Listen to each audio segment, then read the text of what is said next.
Yes guys, Jess here, back with another video. You read the title. This is not looking really good for Bitcoin. You can see the CPI readings actually coming quite hot. You can see that the liquidation heat map is showing that short-term liquidity has actually been taken on that dip. However, we need to be looking if we can actually go a bit deeper and take more liquidity. We need to be dissecting this a bit more because you can see that the Fed are having an absolute nightmare with inflation right now. Inflation is actually increasing. Stock market was actually dumping. And you can see things are not looking really good, as the KCEX letter actually highlights here. So we need to be looking at the bigger picture for Bitcoin and the imminent short term too. I have a lot of data and I have a lot of charts actually prepared for you guys. So make sure to be watching to the end. Make sure to smash up that like button. Let's try to get above 25 likes this video. That'll be absolutely insane. And with that being said, let's get straight away in towards this banger. Bow. So you guys can see that the fear and greed index is back at the lowest levels since September 2024, when Bitcoin was at 50k, which is absolutely insane. You can see that it's the lowest level it's ever been this whole year, and you can see that the fear and greed index actually come back to fear after creeping up to neutral last week, and even yesterday we started to just come back in towards the neutral territory. However, things came bad for inflation today. You can see that things were not good, so we actually started to creep back in towards fear. Market participants are scared. However, we have a bullish divergence. So we need to be seeing if this is a massive trap and this is a local bottom in the market. I do think that, of course, we have this bullish divergence, so it's important that we need to be observing if it's likely we can get a short-term bounce. But again, it is likely that we can get some sideways choppy price action, and these bullish divergences either mean bearish momentum is going to slow down after making brutal lower highs over here for Bitcoin. So it's likely we can actually maybe get a choppy phase, and then we need to be seeing if that's going to lead to a massive markdown, or if we're actually going to be getting that move to the upside. So of course, we actually need to be looking at this level as we're actually creating an ascending triangle and we're holding this level of support. You can see that we're actually having higher lows. However, of course, we need to be breaking these equal highs over here. If we actually have a look in towards the liquidation heat map, this is the 2-week liquidation scale. And of course, short-term liquidity has been grabbed, so the majority actually resides above us. So if we actually start to break this horizontal level of resistance at 106k, then we can actually start to go for that upside liquidity and just squeeze all of it, as the majority resides in and around this region here. So even if we spike there, we can actually start a short squeeze where, of course, that may be a lot of short liquidations at the top side, and we can actually start to actually squeeze a lot higher, causing a parabolic run. Of course, the measured move for this ascending triangle here, you take it from your previous move and then you take it from the bouncing level, and it lines up nicely at 130k. So of course, that is looking quite good for Bitcoin. You can see we have a falling wedge in the short term, so this is the 12-hourly time frame. And of course, if we start to move to the upside, this will be looking really good. It's likely we can get that move up because we had a previous move and a consolidation. So typically when this happens, you actually get a continuation. So that's looking really good for Bitcoin. We need to be seeing if we can actually be confirming levels, as we're still trading within December's range. So for me, I do think that a reclaim of 100k and closing candles above the December's mid-range will actually confirm that move to the upside.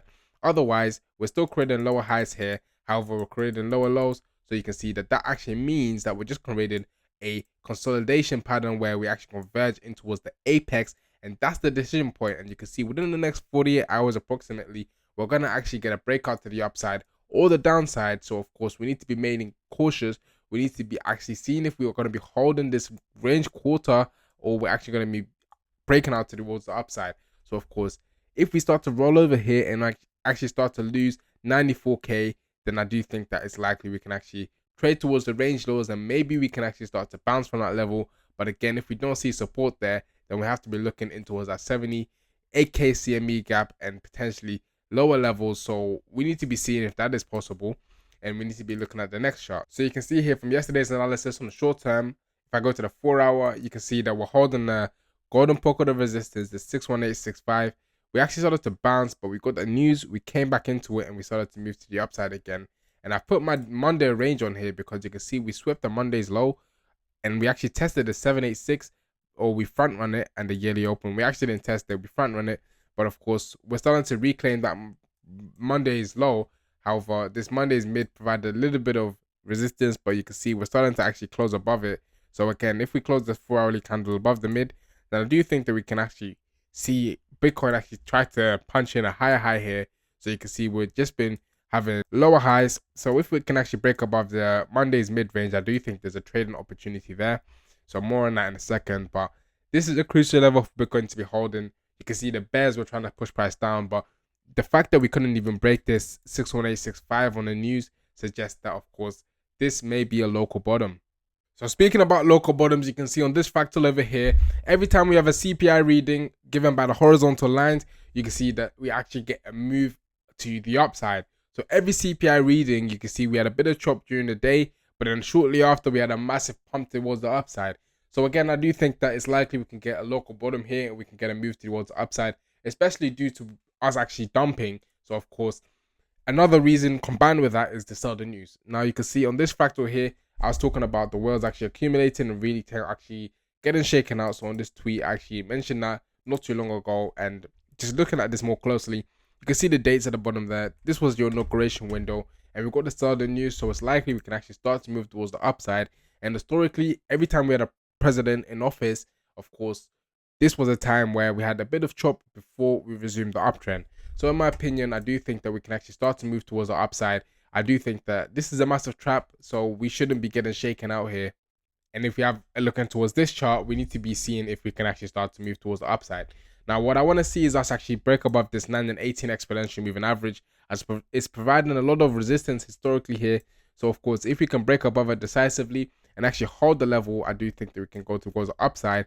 But if this is a fake out and we can't break above 97,400 and we spend too much time, I will consider this a potential reversal where we actually start to range a bit and we have that bear flag after a previous move down, and we can maybe sweep the previous week's low and get that 21-week exponential moving average support before we actually resume the uptrend again. However, it's important that we remain bullish because we got a bullish moon print over here.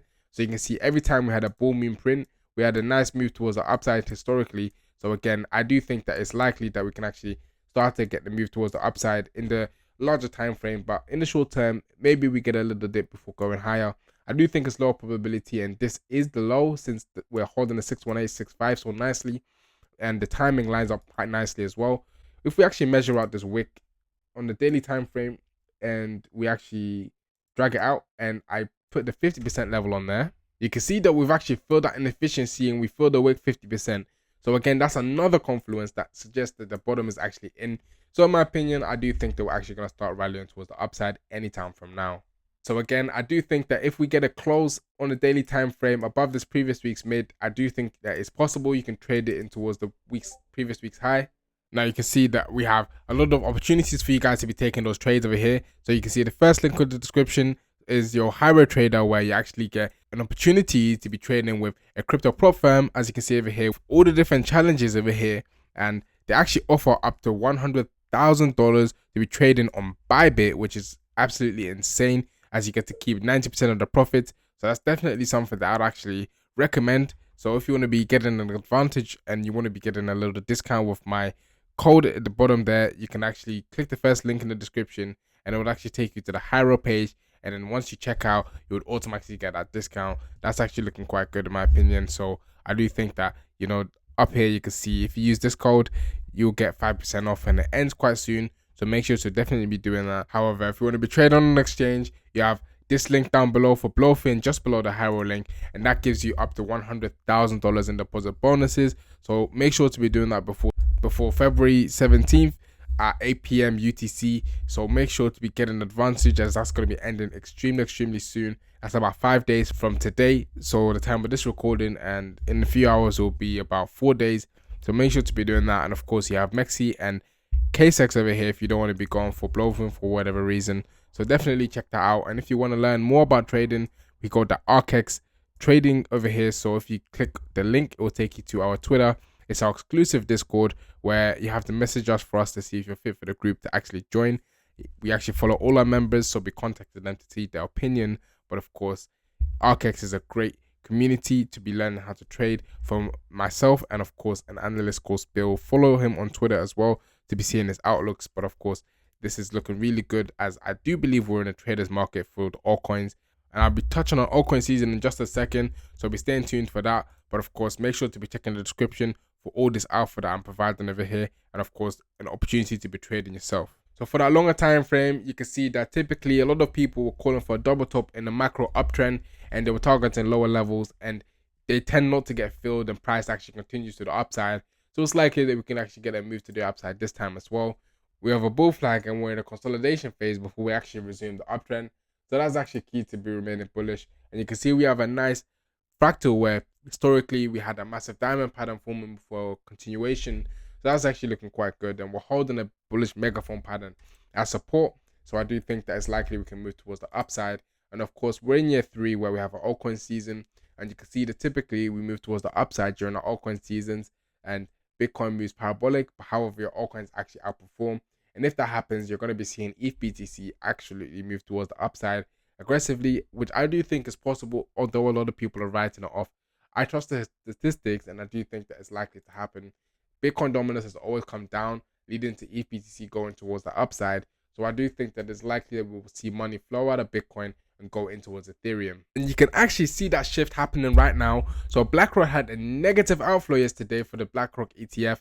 Of course, we're going to get the information tomorrow morning in terms of the outflows and inflows today on CPI News.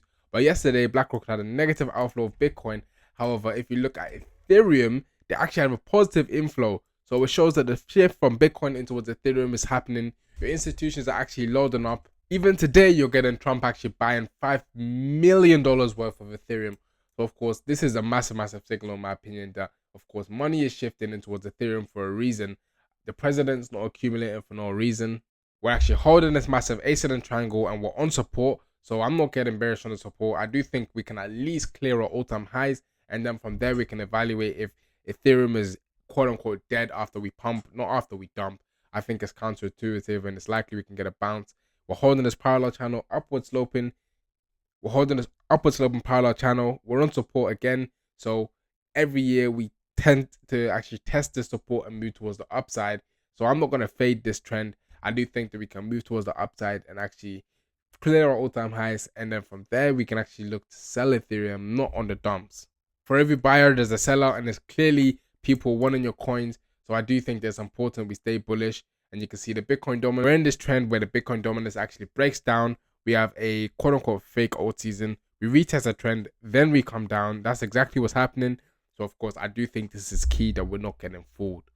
So that'll be it for me. Make sure to be following me on Twitter to be staying up consistent updates. And I'll see you guys in the next one. Peace, guys. See ya.